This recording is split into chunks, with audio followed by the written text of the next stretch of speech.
Okay, ladies and gentlemen, welcome to the IRA Architect series. This is part of the IRA Navigation Series by Financial Cloudworks, where we're diving into a little bit of planning strategies using our software Break Analytics. I'm Patrick Murphy, Director of Sales and Marketing, and looking forward to kicking this thing off. So let me start by sharing my screen, and we could dive right into it.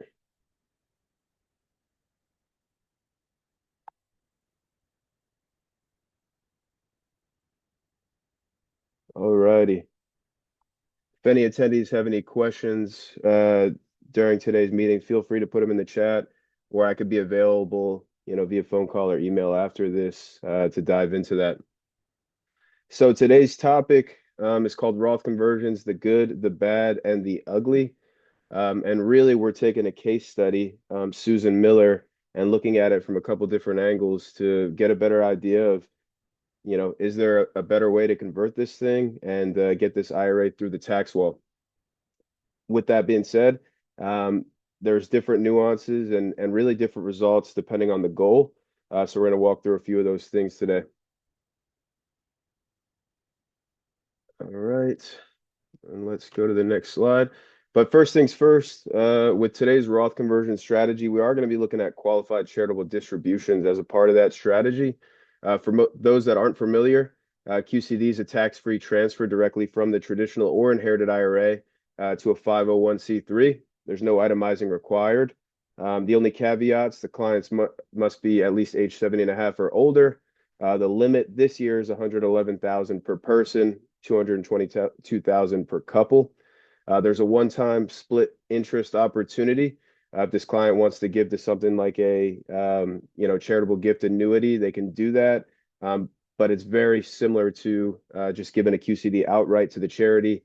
There's no additional tax benefit besides the fact that it's a tax-free distribution from that IRA. And then finally, QCD can satisfy an RMD and isn't included in AGI. So this helps from a Social Security and Medicare cost standpoint.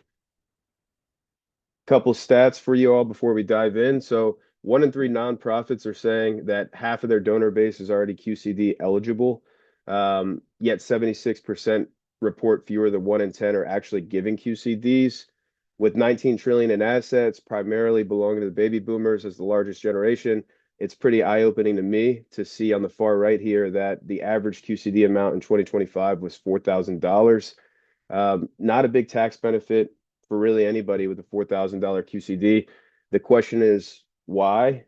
And I believe it might just be a knowledge thing where clients don't know what they don't know. And I'm hoping that this case study can help show you all sort of where the benefit is with this. So the client that we're going to be looking at today, this is Susan Miller. She's a 74-year-old widow. She's got $700,000 in a traditional IRA, $70,000 in income, doesn't have a lot of spending needs. She's already given $10,000 to charity, but she's not getting any benefit because she's just, doing this out of her checking account. So there's no tax benefit for her. And she only uses the standard deduction, so she's not itemizing for this. Her goal is to minimize lifetime taxes, preserve her charitable giving, and then maximize what she leaves to her heirs, hopefully in some sort of tax efficient fashion. And we do have a full case study on this. If you're interested, just let me know. So Susan's goals versus Susan's reality. So she has about a $27,000 RMD that's going to be due this year. And she, as we mentioned at the top, she really doesn't need that income to live on. And again, she's giving $10,000 to charity every year, but she's not getting a benefit for that beyond, the impact that she sees with her local charity. And finally, when she passes on, her kids are going to inherit an IRA that's fully taxable. So distributions are going to be taxable from that IRA for her kids if she doesn't do anything about it. So 3 planning needs. The optimal strategy ultimately depends on what Susan values most. So that's the setup. Now I'm going to switch over to our actual software to show you how this works. And we're going to load case for Susan Miller and dive into the numbers here a little bit. So from our dashboard, I'm going to click on our menu here, and we're going to run our Roth conversion tool, and I'm going to load in Susan's case. So here's Susan's case. And the first scenario that we're going to look at here is just that we're going to set the baseline. So we want to see if Susan doesn't do anything from a qualified charitable distribution standpoint, what it's going to look like for her tax-wise for either just taking RMDs or thinking about some conversions along the way. So our first report is ready. And we're going to come down here to page 3 to get all the facts. So in this situation, going to zoom in here. Again, Susan has a $700,000 IRA. We're going to assume that she has $300,000 in assets to help pay for this conversion in her savings account. If Susan doesn't do anything at all and she just takes RMDs over her lifetime, we're looking out until 2041, which is her life expectancy. On the no conversion side, we're going to say Susan's just taking this RMD year by year. She's going to pay $94,000 in tax over her life, almost $95,000. Her kids would be set to inherit about $270,000 in a net traditional IRA. We actually use an effective tax rate so we can compare apples to apples here. So this traditional is after tax. And then obviously zero in the Roth IRA. She's also going to have about $660,000 in savings that the kids would have the step up in basis for. We get to that number here because we start with this 700,000. As she takes RMDs, those RMDs come down into the savings account. So we're still retaining that RMD that is not being spent in this current model. So that's on the no conversion side. Now, to try to meet one of Susan's other goals, which would be leaving her kids an after-tax asset at death, we want to look at doing Roth conversions annually. So in this instance, I'm doing Roth conversions of $50,000 every single year. The reason being is we're trying to keep the tax bill as light as possible every single year. So it's not a one-time big tax bill, since she does want to try to minimize that the pain from that tax bill. So we're doing these conversions annually. And if we were to do 50,000 a year with her current situation, she's going to pay about $175,000 in tax to complete this conversion. The good here, so the good news is her kids would inherit 603,000 in a Roth IRA. That would get to grow for 10 years tax free, which at that point they would be able to liquidate that and hopefully have a decent nest egg for their family. They'd still have about 360,000 in savings, so they'd have that step up in basis. But what we're dealing with here is now almost a $20,000 negative IRMA and Social Security tax impact. So the good, kids get a nice, after-tax asset to grow for 10 years.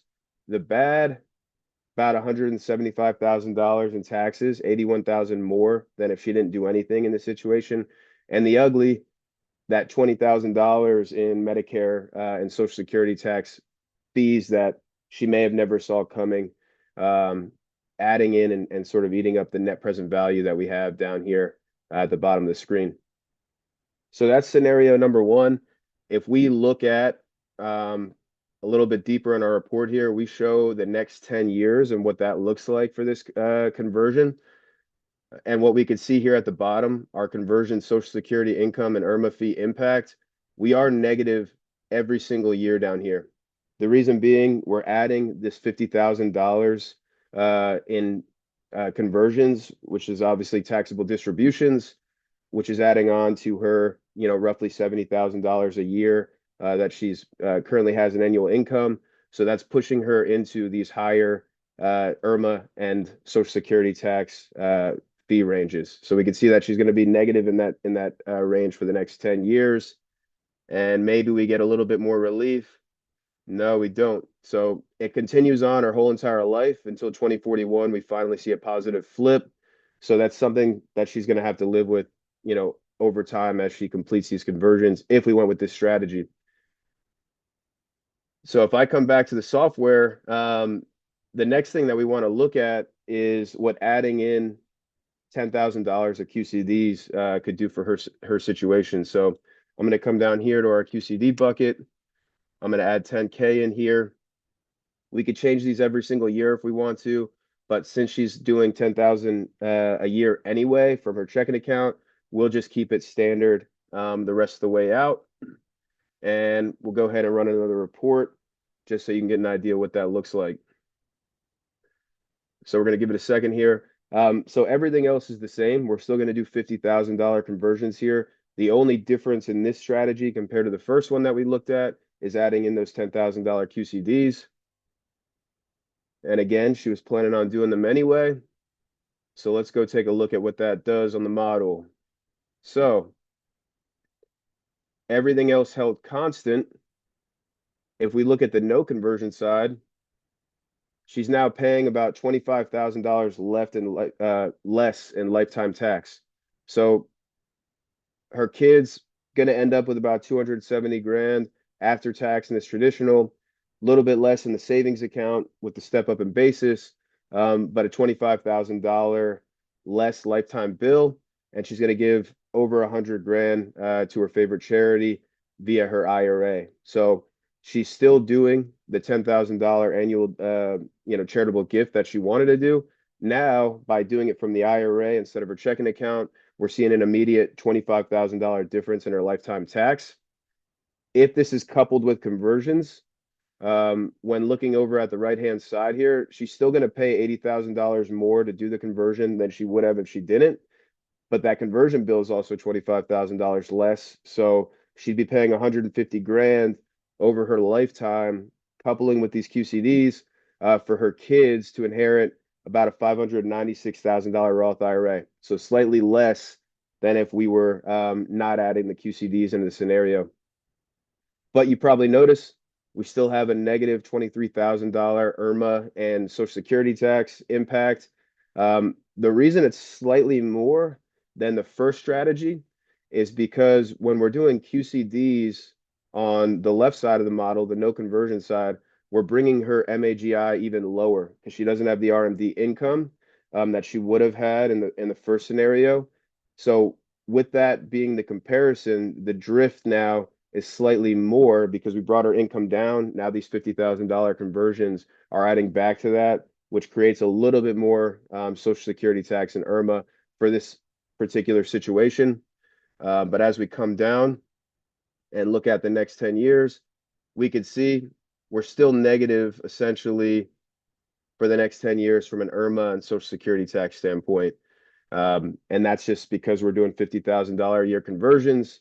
They're continuously adding to her income. So we're sort of, we're accomplishing a couple goals here. Her kids are still going to get this after-tax benefit, not as much, but it's not that big of a difference from the first one. But now we're giving, her QCD from her IRA. So there's much more of a benefit saving her $25,000 in lifetime tax. But there's got to be a better way. So I'm going to come back to the software and we're going to run scenario number 3.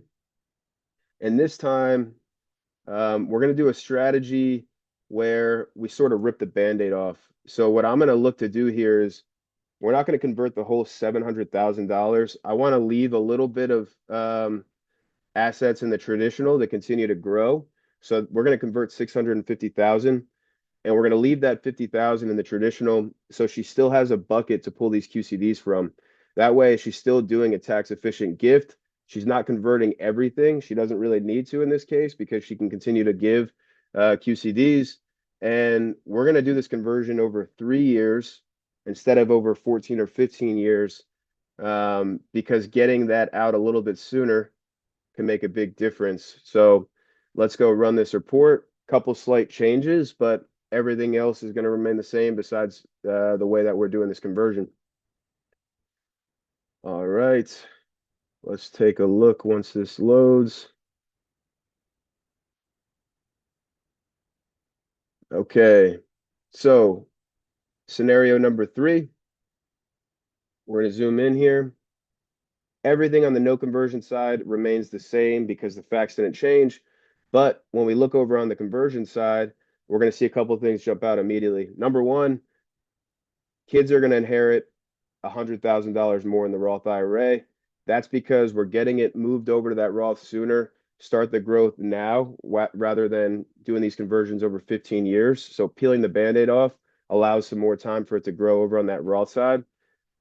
We are going to pay $178,000 in taxes, and this is front loaded. So we're going to do this over 3 years. It's gonna happen a little bit quicker, but we're ripping the Band-Aid off. Um, and what that's going to do for us is actually create a positive impact in Social Security tax and IRMA fees. The reason being on this is because instead of having this income that's sort of dragging out for the rest of her life, we're saying, hey, let's get it all out over the next 3 years. That way, we don't have RMDs required that are going to be larger than this QCD. And we're able to get all of that forced income out sooner, so it can start to grow on the Roth side.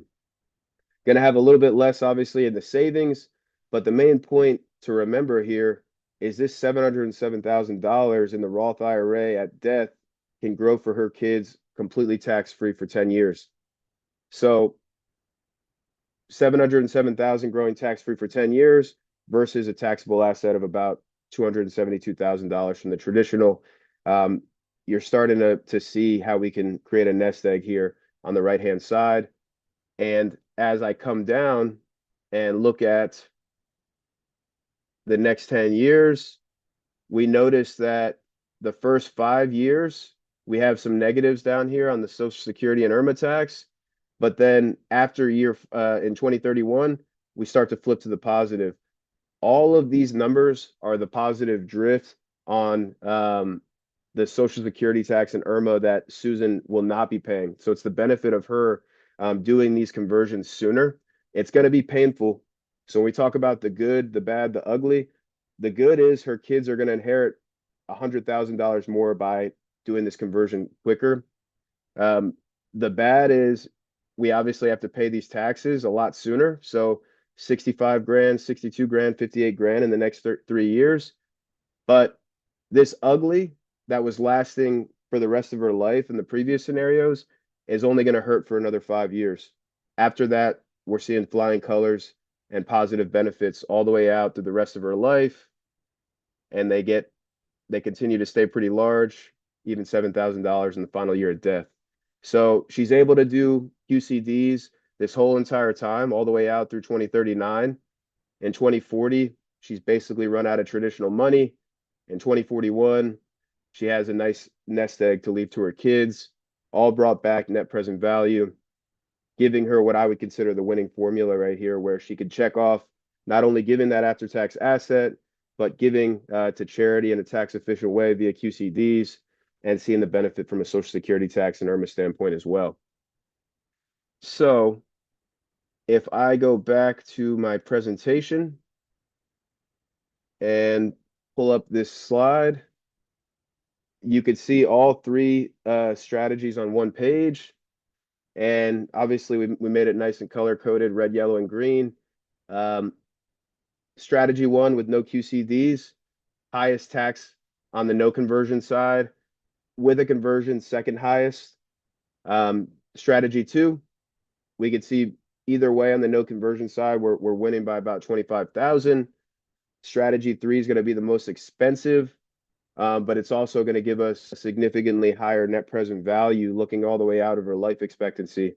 So we're going to maximize legacy here and be able to help Susan meet multiple goals rather than just one. So I meet with advisors all the time and I talk about strategies just like this. It's always going to come down to the client.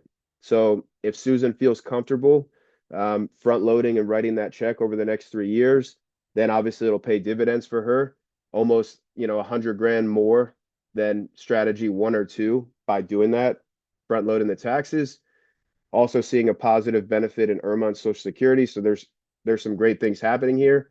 But some clients, even with seeing all of these benefits, they don't feel comfortable writing the check. So they might end up in either strategy one or strategy two, which to each his own. But at least by running our software and seeing these three strategies, they'd have an idea, of what's going to suit them best. So no matter what they choose to do, they have a good vision of what to expect in the future.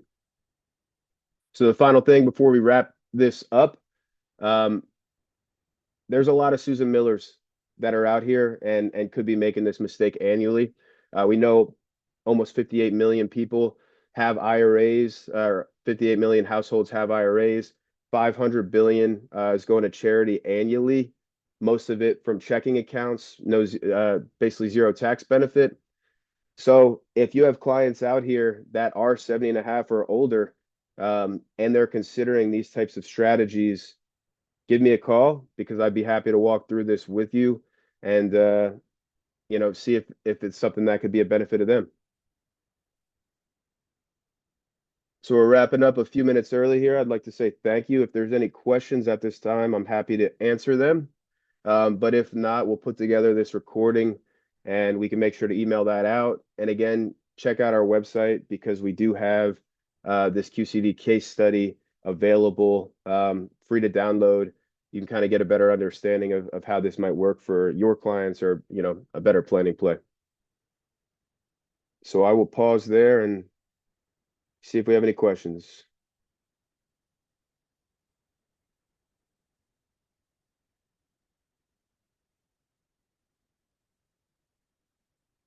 All right. It's not seeming like it's. Well, thank you all for tuning in today. We will have a recording of this session. I hope you found it helpful. And if you have any questions, reach out to me. Happy to walk through this with you live with your own clients' numbers. Thank you all very much. Have a great day.